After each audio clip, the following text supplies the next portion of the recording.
SIR ಕುರಿತು BLO ಹಾಗೂ ಮೇಲ್ವಿಚಾರಕರಿಗೆ ಕಾರ್ಯಾಗಾರ ಆಯೋಜನೆ. ಪ್ರಜಾಪ್ರಭುತ್ವ ವ್ಯವಸ್ಥೆಯಲ್ಲಿ ಚುನಾವಣೆಗಳು ಸುಸೂತ್ರ ಹಾಗೂ ಪಾರದರ್ಶಕವಾಗಿ ನಡೆಯಲು ದೋಷಮುಕ್ತ ಮತದಾರರ ಪಟ್ಟಿ ಅತ್ಯಗತ್ಯ. ಹೀಗಾಗಿ ನಿಯಮಾನುಸಾರ ಹಮ್ಮಿಕೊಳ್ಳಲಾಗುವ ಮತದಾರರ ಪಟ್ಟಿ ಪರಿಷ್ಕರಣೆಯಲ್ಲಿ ಯಾವುದೇ ಲೋಪವಾಗದಂತೆ ಅಧಿಕಾರಿಗಳು ಗಮನ ಹರಿಸುವಂತೆ ಚುನಾವಣೆ ಶಿರಸ್ತೇದಾರ್ ಗುರುಪ್ರಸಾದ್ ತಿಳಿಸಿದರು. ಬಿಎಲ್ಒ ಮೇಲ್ವಿಚಾರಕರು ಹಾಗೂ ಬಿಎಲ್ಒ ಅಧಿಕಾರಿಗಳಿಗೆ ತರಬೇತಿ ನೀಡುವ ಕಾರ್ಯಾಗಾರದಲ್ಲಿ ಮಾತನಾಡಿ, ಚುನಾವಣಾ ಆಯೋಗದ ನಿರ್ದೇಶನದ ಮೇರೆಗೆ ನಿಯಮಿತವಾಗಿ ಮತದಾರರ ಪಟ್ಟಿ ಪರಿಷ್ಕರಣೆ ಕಾರ್ಯ ನಡೆಯುತ್ತಿರುತ್ತವೆ. ಅರ್ಹ ಮತದಾರರ ವಿವರ ಪರಿಶೀಲಿಸಲು 2002ರ ಮತದಾರರ ಪಟ್ಟಿಯನ್ನ ಮೂಲ ಪಟ್ಟಿ ಎಂದು ಪರಿಗಣಿಸಲಾಗಿದೆ ಎಂದು ಹೇಳಿದರು. ನಾವು ಈ ಹಿಂದೆ ಹಲವು ಚುನಾವಣೆ ನಡೆಸಿದ್ದೇವೆ, ಕೆಲಸವನ್ನು ಮಾಡಿದ್ದೇವೆ. ಆದರೆ ಪ್ರತಿ ಬಾರಿಯೂ ಮತದಾರರ ಪಟ್ಟಿ ಮೇಲೆಯೇ ಪ್ರಮುಖವಾಗಿ ಆಕ್ಷೇಪಣೆಗಳು ಕೇಳಿಬರುತ್ತಿವೆ. ಮೃತರ ಹೆಸರು ಪಟ್ಟಿಯಲ್ಲಿರುವುದು, ಒಂದಕ್ಕಿಂತ ಹೆಚ್ಚು ಕಡೆ ಹೆಸರಿರುವುದು ಹಾಗೂ ಅರ್ಹರ ಹೆಸರು ಕೈಬಿಟ್ಟು ಹೋಗಿರುವುದು ಇಂತಹ ದೂರುಗಳಿಗೆ ಕಾರಣವಾಗುತ್ತದೆ. ಮತದಾರರ ಪಟ್ಟಿ ಎಷ್ಟು ಶುದ್ಧವಾಗಿರುತ್ತದೋ ಚುನಾವಣೆ ಅಷ್ಟು ಸುಲಭ ಮತ್ತು ಪಾರದರ್ಶಕವಾಗಿ ನಡೆಯುತ್ತದೆ ಎಂದರು. ಎಸ್ಐಆರ್ ಪ್ರಕ್ರಿಯೆಯಲ್ಲಿ ರಾಜಕೀಯ ಪಕ್ಷಗಳ ಸಹಭಾಗಿತ್ವ ಬಹಳ ಮುಖ್ಯ. ಅದಕ್ಕಾಗಿ ಮಾನ್ಯತೆ ಪಡೆದ ರಾಜಕೀಯ ಪಕ್ಷಗಳಿಗೆ ಬೂತ್ ಮಟ್ಟದ ಏಜೆಂಟರನ್ನ ನೇಮಿಸಲು ಅವಕಾಶ ನೀಡಲಾಗಿದ್ದು, ಅವರು ಈ ಪ್ರಕ್ರಿಯೆಯಲ್ಲಿ ಭಾಗಿಯಾಗಲಿದ್ದಾರೆ ಎಂದು ತಿಳಿಸಿದರು.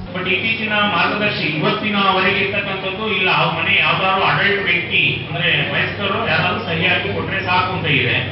ಬಟ್ ಮುಂದೆ ಏನಾದ್ರು ಚೇಂಜ್ ಆದ್ರೆ ಅದನ್ನ ನಾವು ಕೂಡ ನಿಮ್ ಗಮನ ತರ್ತೀವಿ. ಇವತ್ತೇನಿದೆ ಅದನ್ನ ಹೇಳ್ತಾ ಇದ್ದೀವಿ. ಇವತ್ತಿನವರೆಗೂ ಏನ್ ಪ್ರೊಸೀಡಿಂಗ್ಸ್ ಆಗಿದೆ, ಏನ್ ಮಾಹಿತಿ ಇದೆ ಅದನ್ನ ಅಷ್ಟೇ ನಿಮ್ಗೆ ಹೇಳ್ತಾ ಇದೀವಿ.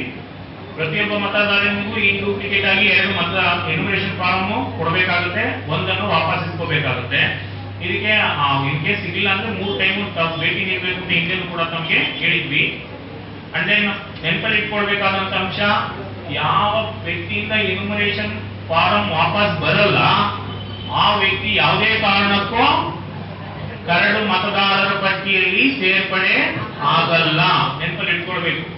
ಸಂಪನ್ಮೂಲ ವ್ಯಕ್ತಿ ಯತೀಶ್ ಮಾತನಾಡಿ, ಮತದಾರರ ಪಟ್ಟಿ ವಿಶೇಷ ಸಮಗ್ರ ಪರಿಷ್ಕರಣೆ 2026ರ ಅಭಿಯಾನಕ್ಕಾಗಿ ಕರ್ನಾಟಕದ ಬೂತ್ ಮಟ್ಟದ ಅಧಿಕಾರಿಗಳಿಗೆ ಇಲಾಖೆಯು ತರಬೇತಿಯನ್ನ ಹಮ್ಮಿಕೊಂಡಿದೆ. ಈ ಬೃಹತ್ ಪರಿಷ್ಕರಣೆ ಪ್ರಕ್ರಿಯೆಯು ಜೂನ್ 20ರಿಂದ ಅಕ್ಟೋಬರ್ 7, 2026ರವರೆಗೆ ವಿವಿಧ ಹಂತಗಳಲ್ಲಿ ನಡೆಯಲಿದ್ದು, ಅಧಿಕಾರಿಗಳು ಅನುಸರಿಸಬೇಕಾದ ಪ್ರಮುಖ ಸೂಚನೆಗಳು ಮತ್ತು ಮಾರ್ಗಸೂಚಿಗಳ ಬಗ್ಗೆ ತರಬೇತಿ ಜೂನ್ 20ರಿಂದ ಜೂನ್ 29ರವರೆಗೆ ತರಬೇತಿ, ಜೂನ್ 30ರಿಂದ ಜುಲೈ 29, 2026ರವರೆಗೆ ಬಿಎಲ್ಒಗಳು ಪ್ರತಿ ಮನೆಗೆ ಭೇಟಿ ನೀಡಿ ಮಾಹಿತಿ ಸಂಗ್ರಹಿಸಬೇಕು ಎಂದು ತಿಳಿಸಿದ ಅವರು, ಕಡ್ಡಾಯವಾಗಿ ಮನೆ ಮನೆಗೆ ಭೇಟಿ ನೀಡಿ ಮನೆ ಪರಿಶೀಲಿಸಿ ಅರ್ಹರನ್ನ ಪಟ್ಟಿಗೆ ಸೇರಿಸುವುದು ಮತ್ತು ಅನರ್ಹರು ಅಥವಾ ಮೃತಪಟ್ಟವರ ಹೆಸರನ್ನ ತೆಗೆದುಹಾಕಲು ಕ್ರಮ ಕೈಗೊಳ್ಳುವುದು, ಚುನಾವಣಾ ಆಯೋಗದ ನಿರ್ದೇಶನದಂತೆ ಡಿಜಿಟಲ್ ಅಪ್ಲಿಕೇಶನ್ ಮೂಲಕ ಪ್ರತಿಯೊಬ್ಬ ಮತದಾರರ ವಿವರ ಮತ್ತು ಕುಟುಂಬದ ಸದಸ್ಯರ ಜೋಡಣೆ ಮಾಡುವುದು, ಸ್ವೀಕೃತಿ ಪತ್ರ ನೀಡೋದು, ಮತದಾರರಿಂದ ನಮೂನೆಗಳನ್ನು ಸ್ವೀಕರಿಸಿದಾಗ ಸಹಿ ಮಾಡಿದ ಸ್ವೀಕೃತಿ ಪ್ರತಿಯನ್ನ ಮತದಾರರಿಗೆ ನೀಡೋದು, ಯಾವೊಬ್ಬ ಅರ್ಹ ಮತದಾರರು ಪಟ್ಟಿಯಿಂದ ಕೈಬಿಡಬಾರದು ಎಂಬ, ಅನರ್ಹರು ಸೇರಬಾರದು ಎಂಬ ಆಯೋಗದ ಧ್ಯೇಯವನ್ನ ಕಟ್ಟುನಿಟ್ಟಾಗಿ ಪಾಲಿಸುವಂತೆ ತಿಳಿಸಿದರು. ವರದಿ ಮಂಜುನಾಥ್ ಡಿ, ಗುಬ್ಬಿ. ಆ ದಿವಸ ಯಾಕೆಂದ್ರೆ ನಿಮ್ಗೆಲ್ಲ ಮೆಟೀರಿಯಲ್ಸ್ ಕೊಡಬೇಕು, ಮತ್ತೇನಾಗಿದೆ ನಿಮ್ಗೆ ಕಿಟ್ಟು ಎಲ್ಲ ಸಮೇತ ಕೊಡ್ತೀವಿ. ಅದರಿಂದ ಇನ್ನೊಂದು ಮೀಟಿಂಗ್ ಅಲ್ಲಿ ನೀವೆಲ್ಲರೂ ದಯಮಾಡಿ ಯಾರು ತಪ್ಪ ಆಬ್ಸೆಂಟ್ ಆಗ್ಬಾರ್ದು. ಯಾಕೆಂದ್ರೆ ತರಬೇತಿ ಅದು ಮುಖ್ಯವಾದ. ಇವತ್ತು ಕೇಳೋದು ಮುಖ್ಯನೇ, ಅವತ್ತು ಕೇಳೋದು ಮುಖ್ಯವಾಗಿದೆ. ಅವತ್ತು ನಿಮ್ಗೆ ಮೆಟೀರಿಯಲ್ ಬೇರೆ ಕೊಡೋದ್ರಿಂದ ಅವತ್ತು ಯಾರು ತಪ್ಪಿಸ್ಕೊಳಂಗಿಲ್ಲ. ಯಾಕೆಂದ್ರೆ ಬೇರೆ ಬೇರೆ ರೀಸನ್ಸ್ ಇರ್ತವೆ, ಅವಾಗೆಲ್ಲ ಅಟೆಂಡೆನ್ಸ್ ಮಾಡ್ತಾರೆ. ಕ್ಯಾಲೆಂಡರ್ ಆಫ್ ಇವೆಂಟ್ಸ್ ತಮ್ಗೆ ಆಗಿರೋದು ಗೊತ್ತೇ ಇದೆ. ಮನೆ ಭೇಟಿ 30/6/2026ರಿಂದ 29/7/2026ರವರೆಗೆ.